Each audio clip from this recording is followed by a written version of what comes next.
Hello mga ka-wisdom! Welcome to Wisdom is Power channel. Kung bago ka pa lang sa channel na ito, huwag kalimutang mag-subscribe, i-like, mag-comment at i-share ang video ito. Click mo na rin ang notification bell to receive more wisdom videos na katulad nito. Salamat! Ngayon, pag-uusapan natin design wave characteristics and parameters. A sine wave is a geometric waveform that oscillates, meaning it moves up and down or side to side periodically, meaning umuulit-ulit siya, no? And is defined by the function y is equals to sine x, where x is the angle in degrees or radians. So we all know that 2 pi is equals to 360 degrees, or simply pi radian is equals to 180 degrees. Para ma-convert natin yung pi radian or yung radians to degrees and vice versa, meaning from degrees to radians. So kung meron naman tayong three-phase generator, then mag-create siya ng three sine waves. So, para mag-graph natin yung ating sine wave, so gagamitan lang natin siya nung kanyang function na y is equals to sine theta. So, kung using our calculator, kung our theta is 0 degrees, then the value of y is 0. Kung 30 degrees, the value is 0.5. If that is 45 degrees, that is 0.707. So, ibig sabihin, yung mga values natin ay positive from 0 to 180 degrees. No? So, kung below the x-axis, then ang mga values natin will become negative. So, say for example, 210 degrees, then sine 210 degrees is equals to negative 0.5 and so on. Then, babalik yung ating value dun sa, pagdating sa 360 degrees, the value of y is 0. So, the same thing goes with cosine theta. So, magsisimula naman siya dun sa value of 1. Cosine 0 is 1 and so on. So, mapapansin natin dito yung cosine theta, sine wave and cosine wave ay halos parehas lang. So, mapapansin nyo, kung dito tayo muna sa cosine wave. So, sa cosine wave, kapag nag 0 degree siya, ah, pupunta yung value natin sa highest value, no? Pagdating ng 0, nasa taas yung value natin. Pagdating ng 270, 0, then pagdating ng 90 degrees, halimbawa, dito mapapatapat siya sa 0 ang kanyang value. Ganun din naman sa sine wave.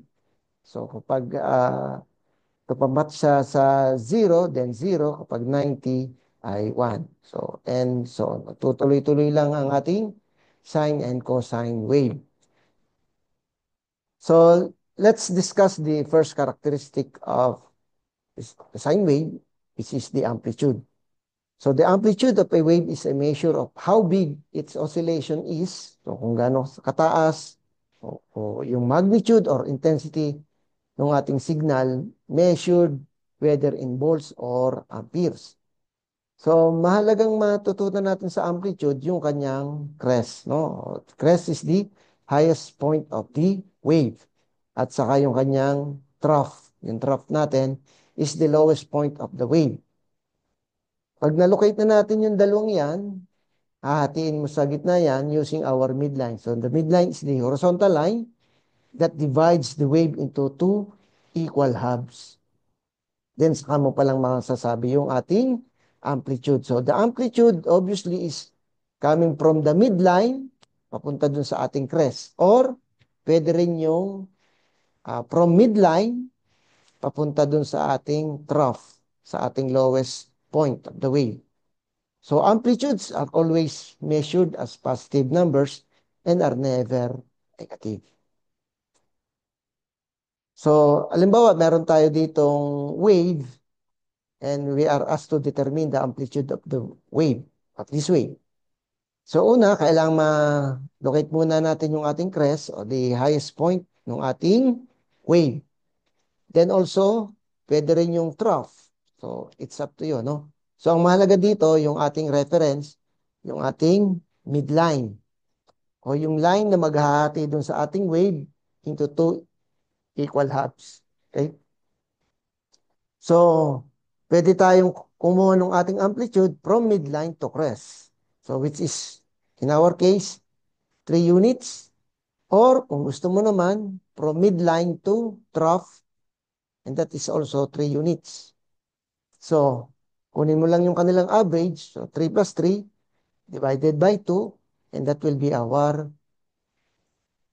amplitude, no? The intensity or the magnitude of our sine wave or the wave is 3 units. So, pwede siyang voltage, pwede siyang current.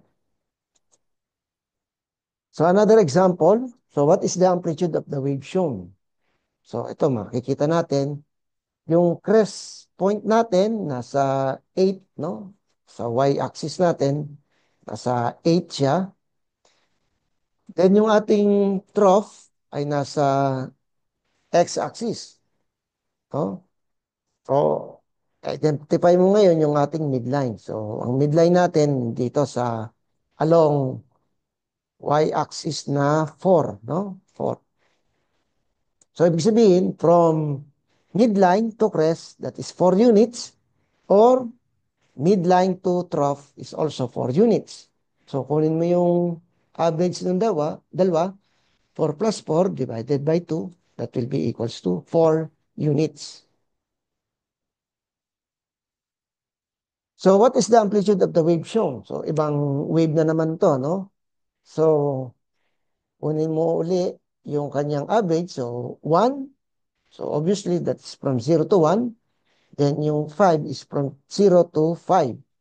So, 1 plus 5 divided by 2, that is equals to 3 units, no? So, kung hatiin mo ngayon yun, mapapansin mo dyan, na ang ating midline ay nasa along negative 2 ng ating y-axis. So, another characteristics sa power waveform or sinusoidal waveform is cycle. Cycle is a complete set of positive and negative values of an AC current or voltage wave. So, ang pagsukat ng cycle, kung mag-start ka ng 0 degrees, matatapos ka dapat ng 360 degrees para makomplete mo yung buong wave o yung cycle. So, kung mag-start ka na ng 270, dapat matatapos ka rin ng 270. So, yun yung isang buong cycle o one complete cycle. So, halimbawa, meron tayong isang cycle dito. Lahat ng positive na nakuha natin, bababa siya sa lahat ng negative values. Then, magtatagdag ka, then that will be 2 cycles. So, itong nasa right side natin na figure, so, kung bibilangin natin yan, magkakaroon tayo ng 4 cycles. So, another characteristics of a sinusoidal waveform is the period. Period is the amount of time a sine wave takes to complete a cycle or the time required for one complete cycle. So, pag na-complete mo yung isang cycle in a certain period of time, so yung period na yon, yung amount of time na yon, tinatawag nating period. Expressed in seconds. So, halimbawa, yung isang cycle, matatapos niya ba ng 1 second yun? O yung isang buong cycle, matatapos niya ng 5 seconds?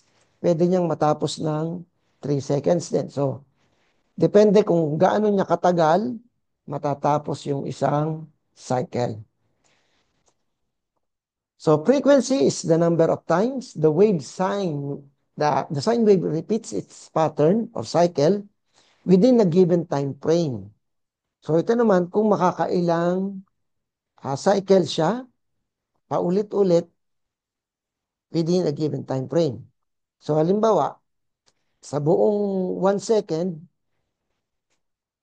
nakadalwa siyang cycles. So, that is 2 cycles per second. No?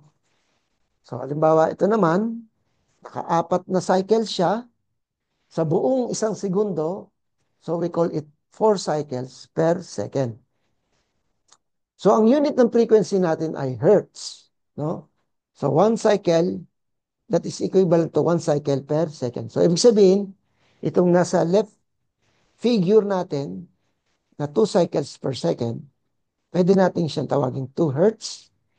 At itong nasa right figure natin ay 4 hertz.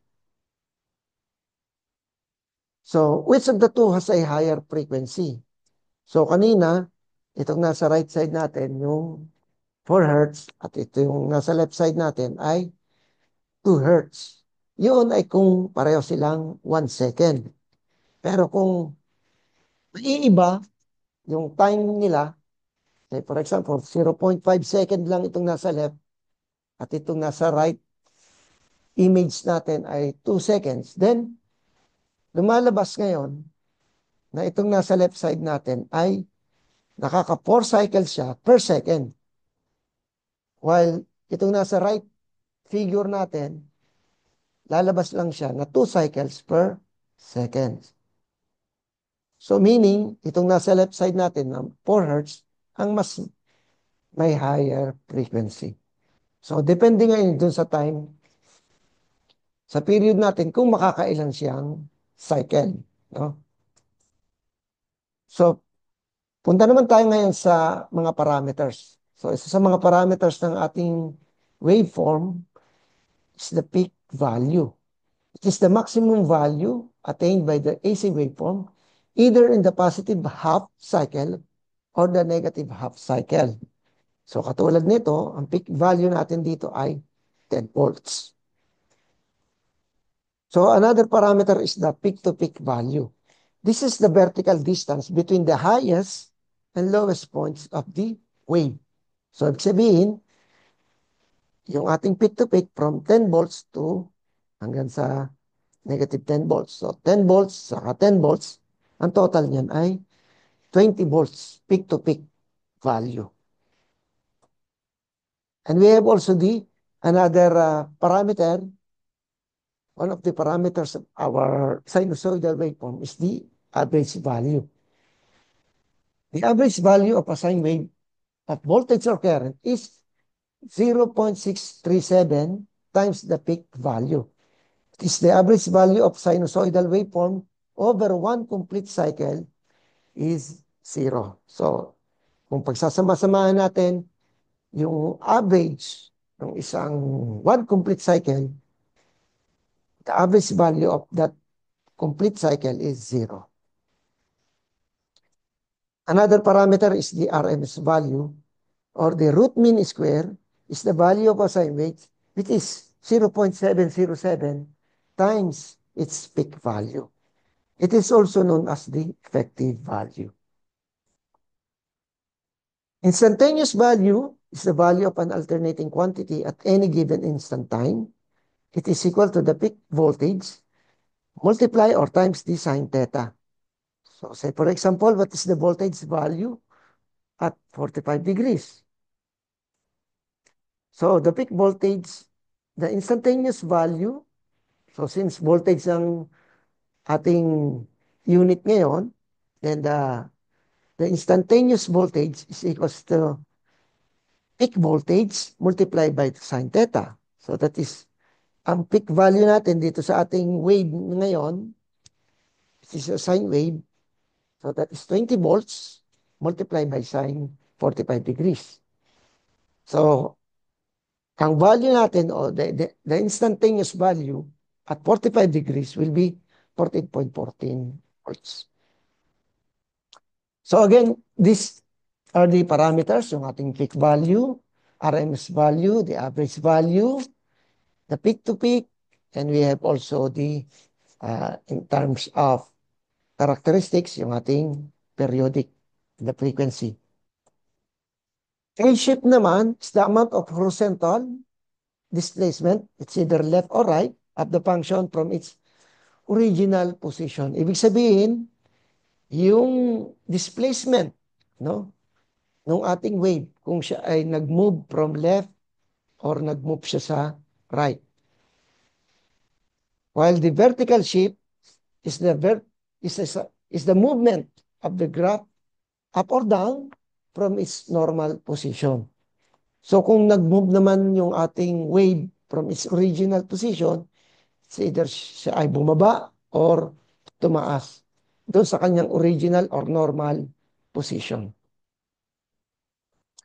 So that's all mga ka-wisdom. So again, kung bago ka pa lang sa channel na ito, huwag kalimutang mag-subscribe, i-like, mag-comment at i-share ang video ito.